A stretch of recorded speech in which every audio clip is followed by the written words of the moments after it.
Halo semuanya, selamat datang di sesi bedah materi kita hari ini. Nah, kali ini kita bakal ngebongkar sebuah mahakarya di dunia industri. Sebuah sistem yang benar-benar mengubah pabrik pembuat mobil asal Jepang jadi standar emas efisiensi di seluruh dunia.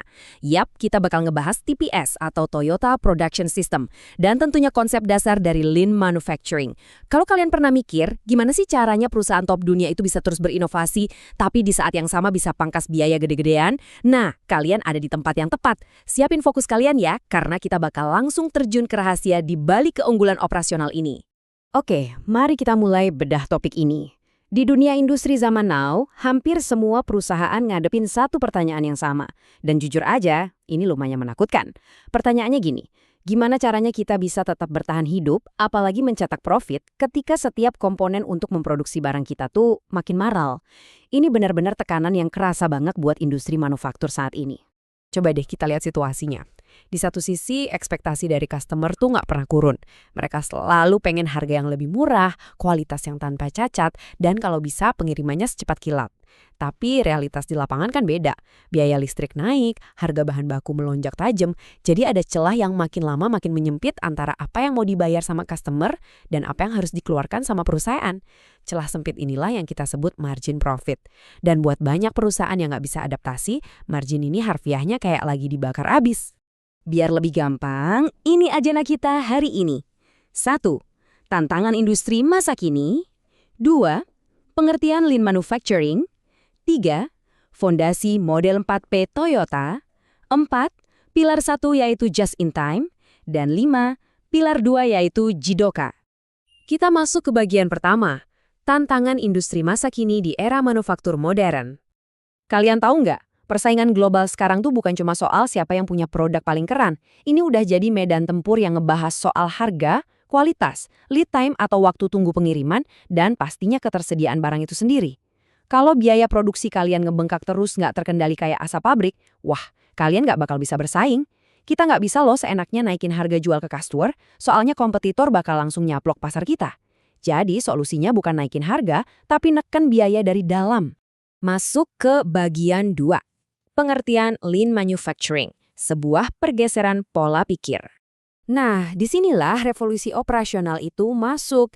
Ingat ya, ini bukan sekedar nyuruh karyawan buat kerja lebih keras atau lebih cepat. Lean Manufacturing itu meredefinisi efisiensi jadi manufaktur tanpa waste atau tanpa pemborosan.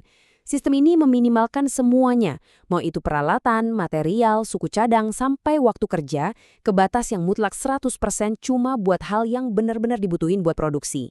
Sederhananya, segala sesuatu yang nggak ngasih nilai tambah dari kacamata customer, itu adalah sampah yang harus dibuang. Di Toyota, pemborosan ini dikasih nama muda, yang terbagi ke dalam 8 kategori. Kita tuh sering mikir kalau pemborosan itu cuma sekedar produk cacat atau rusak. Padahal pemborosan terbesar justru yang seringnya nggak kelihatan. Kayak karyawan yang mondar-mandir tanpa tujuan, material yang nganggur nunggu mesin siap, bikin barang lebih dari yang dipesan, atau nimbun barang di gudang. Ingat, gudang yang penuh itu bukan aset yang bisa dibanggain. Itu tuh modal mati yang malah makan biaya tempat. Bahkan menyia-nyiakan pengetahuan karyawan yang nggak dilatih dengan benar, itu juga pemborosan yang sangat fatal. Sekarang kita ke bagian 3. Fondasi model 4P Toyota dalam membangun budaya. Coba bayangin kerangka sistem produksi Toyota ini kayak kita lagi ngebangun rumah. Layaknya bikin rumah beneran, kalian kan nggak mungkin langsung mendirikan atap atau pilar kalau fondasinya aja masih berdiri di atas lumpur. Sistem yang tangguh butuh fondasi budaya yang kuat dan stabil. Kalau fondasinya retak, sehebat apapun teknologi yang kalian pakai, semuanya bakal langsung runtuh saat kena tekanan sedikit aja. Nah, fondasi rumah Toyota ini dibangun di atas 4P. Pertama, filosofi. Artinya, keputusan manajemen didasarkan pada filosofi jangka panjang. Bahkan kalau itu berarti harus ngorbanin target finansial jangka pendek. Kedua, proses. Ini soal nyiptain alur kerja yang ngalir buat menyoroti masalah, bukan malah disembunyiin. Ketiga, ini penting banget, people and partners. Menghargai, ngasih tantangan, dan menumbuhkan karyawan serta pemasok kalian. Dan yang keempat, problem solving, yaitu pembelajaran terus-menerus dan perbaikan berkelanjutan atau kaizen.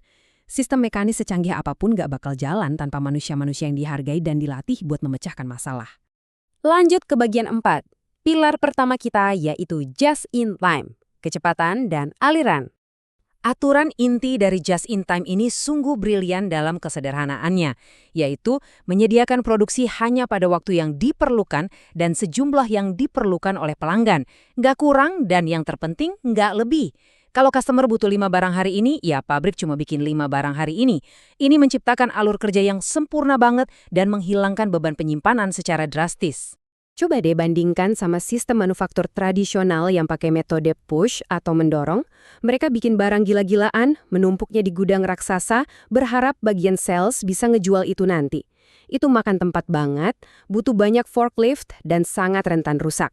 TPS beda, mereka pakai sistem pull atau ditarik. Jadi pesanan dari pelanggan lah yang menarik produksi di pabrik. Poin krusialnya adalah kecepatan penjualan kalian harus sama persis dengan kecepatan produksi kalian. Harmoni yang benar-benar luar biasa. Masuk ke bagian 5, pilar 2, Jidoka. Kualitas dengan sentuhan manusia. Kalau pakai bahasa aslinya, ini disebut Ninben no Tsuita Jidoka, yang diterjemahkan sebagai otomasi dengan sentuhan manusia. Banyak pabrik di luar sana yang mengagungkan otomasi buta. Mesin dibiarin nyala terus produksi ribuan barang padahal cetakannya tiba-tiba rusak, alhasil dapat ribuan produk cacat. Jidoka tuh beda. Jidoka menanamkan kecerdasan manusia ke dalam mesin. Jadi mesin punya kemampuan buat menilai secara otomatis apakah barang yang diproduksi itu kondisinya oke atau NG alias no good, dan bakal langsung berhenti sendiri kalau ada yang salah. Buat lebih paham, mari kita lihat sejarah Toyota yang ternyata bermula dari mesin tenun. Ada contoh klasik yang namanya alat dropper. Bayangin sebuah mesin tenun lagi jalan cepet banget. Tiba-tiba satu benang putus. Kalau di mesin biasa, dia bakal terus menenun kain yang cacat. Tapi dengan Jidoka, saat benang putus, ada alat berat kecil bernama dropper yang langsung jatuh. Dan ini otomatis mematikan mesin tenun seketika. Nggak ada kain cacat yang diteruskan ke proses selanjutnya. Dan operator nggak usah repot-repot berdiri ngawasin satu mesin terus-menerus. Nah, filosofi tadi dengan brilian mendasari konsep yang namanya andon. Di Toyota, setiap karyawan di lini perakitan punya akses ke tali atau tombol andon. Kalau mereka nemuin barang cacat, mesin bersuara aneh, atau ada sedikit aja abnormalitas, mereka tuh diberdayakan, bahkan diwajibkan buat menghentikan seluruh lini produksi detik itu juga. Ini benar-benar menghemat tenaga kerja, mencegah mesin dari kerusakan yang lebih parah, dan yang paling penting, masalah langsung diselesaikan di akar, bukan cuma dilempar ke departemen lain. Sekarang, mari kita tarik mundur sebentar dan lihat gimana semua ini membangun gambaran utuh. Kembali ke rumah TPS tadi, dengan fondasi filosofi dan respek yang kuat, ditopang pilar just in time yang memastikan efisiensi waktu, plus pilar Jidoka yang jadi garansi kualitas, rumah ini akhirnya kuat menopang atapnya, yaitu tujuan utama bisnis, kualitas tertinggi, biaya terendah, dan waktu tunggu pengiriman yang paling singkat. Semuanya terintegrasi menjadi satu ekosistem operasional yang hidup. Mempelajari Toyota Production System benar-benar ngebuka mata kita ya. Ternyata kerja keras aja nggak menjamin bisnis bisa bertahan di era modern. Kita wajib banget membasmi pemborosan yang nggak kasat mata. Sekarang, setelah ngelihat kerangka brilian ini, saya pengen ninggalin satu pemikiran buat kalian. Coba deh lihat ke dalam operasi harian tim atau perusahaan kalian. Saat ini, apakah selama ini kalian cuma sekedar memproduksi dan menumpuk barang?